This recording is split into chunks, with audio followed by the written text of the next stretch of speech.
It's week 3 in the NFL, and we've got questions. What will Brandon Marshall do for an encore against Rex and the Jets? Will Tom Brady ever throw the ball to someone not named Edelman?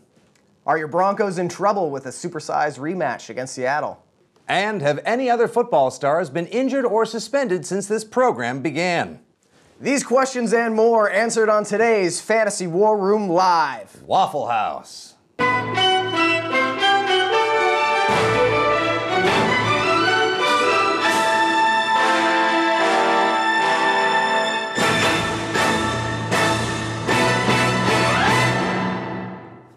Let's talk about quarterback rankings. These are the Nick Stevens in-house quarterback rankings, topped by Drew Brees.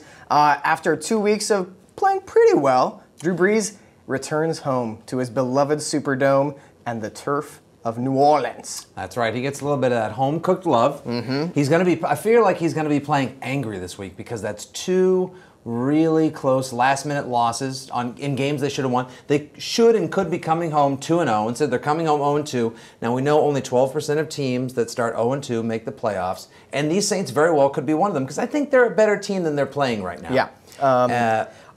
But also, it should be noted that with the Mark Ingram injury, a primary back being taken away, and Pierre Thomas's best suited for being a PPR machine, I think Drew Brees actually averages close to 100 yards more and a touchdown more at home. The Saints offense rarely scores under 30 points at home. Huge week, and it's Minnesota. Yeah, regardless of whether they win or lose, Drew Brees is going to have a fantastic fantasy day. Oof, big week. Vikings defense is underrated. They gave up 30 points to the Patriots, but we were just talking about before the show began how the Vikings defense was, one of those possessions began on the 1-yard line, and that's an easy touchdown. And another one was set up by a blocked field goal. So this is something that the Vikings defense is underrated, is a good unit, but Drew Brees is still going to get his. Absolutely. Let's move on down the list. I like Matt Ryan versus Tampa Bay, but I'm a little bit worried about Thursday Night Football. Thursday Night Football is always sloppy and ugly, a little less offensive precision than you like to see out of units. Well, I prefer my unit to not be so sloppy. Of course. Yeah, nobody likes a sloppy unit. That said, all right, here are some legitimate reasons to be concerned. Yes, they did actually kind of take a beating. Their unit took a beating on Sunday in Cincinnati. As units do. As units do. Tough day for Matty Ice and the Falcons in Cincinnati the previous Sunday. And yes, Roddy White is a little banged up already. Not as much so as last year, but they should have no problem being able to work their way through a Tampa Bay defense that I think was actually the surprisingly sexy pickup going into last weekend's matchups. Then they lost Adrian Claiborne, and they just proved once again it's kind of a toothless version of the Lovie Smith Tampa 2, and I see Matt Ryan being able to accumulate all sorts of yards. Now, what about on the other side of the field when the Buccaneers have the ball? How do you feel about McCowntown against a very, very awful Falcons defense? McCowntown? McCowntown. Tampa Bay's in McCowntown now. McCowntown is like one of those towns where you pull into and you just go right, like you pull in, you're like, oh, just go here, and like you walk into the diner and everyone just sort of like looks up from their soup and looks at you like, hey. And then you're just like, you know what? We'll just get in the car and keep going. I disagree. McCowntown has many thriving strip clubs, and it's a great place for real estate fraud. That's actual Tampa. Yeah, right. Sorry, You're thinking of actual Tampa. I get them mixed up sometimes. It happens. The Tampa Bay offense will do fine, but I can't sit here, even in the crazy shaken up snow globe state of this NFL with injuries everywhere, and say to people like, you should start Josh McCown this week, because then I would say, and I will never appear on this program again. Okay, fair enough. If you've got a 2-quarterback league, I don't have a problem with the second one being Josh McCown. 2-quarterback leagues come on. They are bad. They're bad. People that play in 2-quarterback leagues still rent DVDs. Is that bad? Yeah, it's just dumb. You shouldn't do it. Get a Netflix account. Come on. I think the play of the week here that you have slept on is Andrew Luck at Jacksonville. He's very well there. I got him in the top 10. 9? Come on. 9. He's going to have a better day than...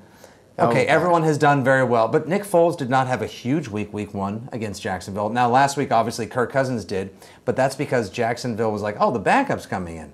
What could he possibly do? And then what they didn't realize is he knows how to throw a forward pass. Let's talk about Kirk Cousins, actually. So I'm loving Kirk Cousins this week. I am not.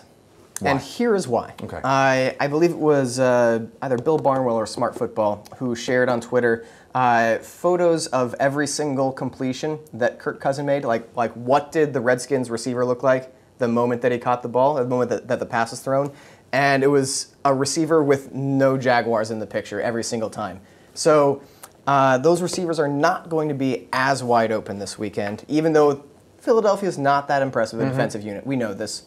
But Kirk Cousins is not that good. Okay, so he's not that good. Maybe he's not as good as jump off the bench and throw 250 and 2 touchdowns in relief of RG3 good. And it was against Jacksonville, sure. But there are going to be a lot of points scored in this game. Alfred Morris in the Redskins running game showed up big time last week, which is only going to open some passing lanes for him. And I think there's actually been some life breathed into the Redskins. I hate to say it, but RG3 was dragging them. RG3 was like the guy that doesn't smoke pot in the dorm room. He was bringing the room down. We got him out of there finally. We sent him to the library. Go do homework, nerd. That's quite a metaphor for someone who had a gruesome ankle injury.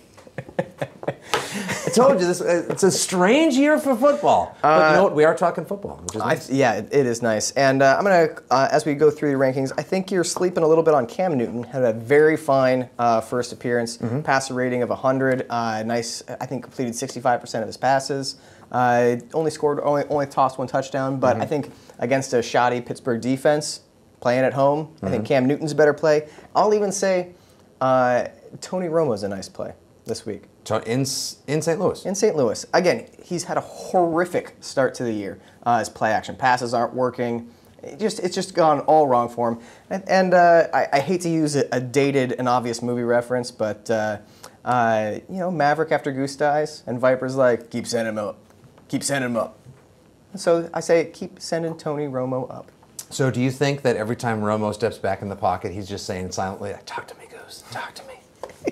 And then he's throwing the football like this. just throwing it off. It actually does look like, with his bad back, surgically repaired back, he looks like a dinged up Mav. Here's the thing: he still has more interceptions than touchdowns on the season. Yeah. And St. Louis is an impactful defense that does play fast and hard. And look, they haven't done anything spectacular on the season, but they also really haven't been. Like the first week was the offense's fault, and last week they actually showed up in Tampa when all of us had written them off and played a pretty decent game. Now I know there was a wonky finale to that game. We're not even really sure if it ended or how it ended, but I don't expect Dallas to come in there and light them up. And if anyone's going to do the yeoman's work, it's going to be DeMarco Murray, who we'll talk about in running backs. But Romo and Dez, sure, but nothing spectacular. You got anything else to say about quarterbacks? There's one guy I'm still waiting for a signature game out of. Who's that? Maybe I undervalued Andrew Luck a little bit, and I would definitely start him this week. And I'm not sure if I would go crazy and bench my guy if I didn't like his matchup and grab Cousins off waivers. But you're obviously starting Foles again this week. And here's the thing. Philadelphia has scored 30-plus points in the first 2 games. They've won both games. So it sort of seems like everything's working. A lot of this is sort of like Magic Surprise Sproles time. Like he's jumping out of his cookie tree and just making touchdowns happen. Where's Nick Foles' big, 300-yard, 3-touchdown, 1-interception game? Nick Foles is the biggest problem with the Eagles' offense, aside from the offensive line. The offensive line has injuries, guys missing, but Nick Foles' accuracy is not there. It's not. And he's not making decisions that he should be making. And I don't want to say concerns about it because it's a Chip Kelly offense and he's still going to be a reliable play. I would like Jay Cutler this week at the New York Jets. That's one thing where there's not going to be a great opportunity for the Bears to run, but there will be opportunities for Brandon Marshall and Alshon Jeffrey against, again, bad news, you're starting at cornerback for the Jets this week. Yeah, back in 2010, the last time Cutler went up against Rex's Jets defense, I believe he went for about $180, 3 touchdowns and a pick. So obviously he can see his way, and that was a much better Jets defense with a secondary that featured a healthy Revis and Cromartie. Yeah. So I like Cutler this week too. Who knows? Hey, 4 touchdowns in San Francisco last week, so who knows? Let's close this out with, how do you think Peyton Manning's going to do at Seattle? I think that is the question that we're like. It's Wednesday, maybe it's Thursday or Friday, whenever you're watching or listening to this. That's what we should be talking about this week. The Super Bowl is being replayed. Super Bowl rematch. It's a Super Bowl rematch in a place where nobody, like in the Bermuda Triangle for opponents, in the far Pacific Northwestern corner of the United States. This is an amazing game, and we're not talking about it. I actually think that Peyton is going to do well this week, but not top 5 or classically Peyton well. Maybe like 235, 2 touchdowns, 2 picks. I think that's about right. Like 250, 2 15, touchdowns, 15 maybe fantasy 1 points? pick. Yeah, I think he's going to be a fine play, but he's not gonna blow anybody's minds. Not as bad as the Super Bowl, but not your classic Peyton Manning just throwing touchdowns. No, don't do a Nick Stevens. Be afraid he's going to Seattle and is not going to be able to play, and therefore you grab Cousins off waivers and start him over Peyton, and then Peyton throws 5 touchdowns, and then I'm just a bloody mess. All right, that's good advice. Okay.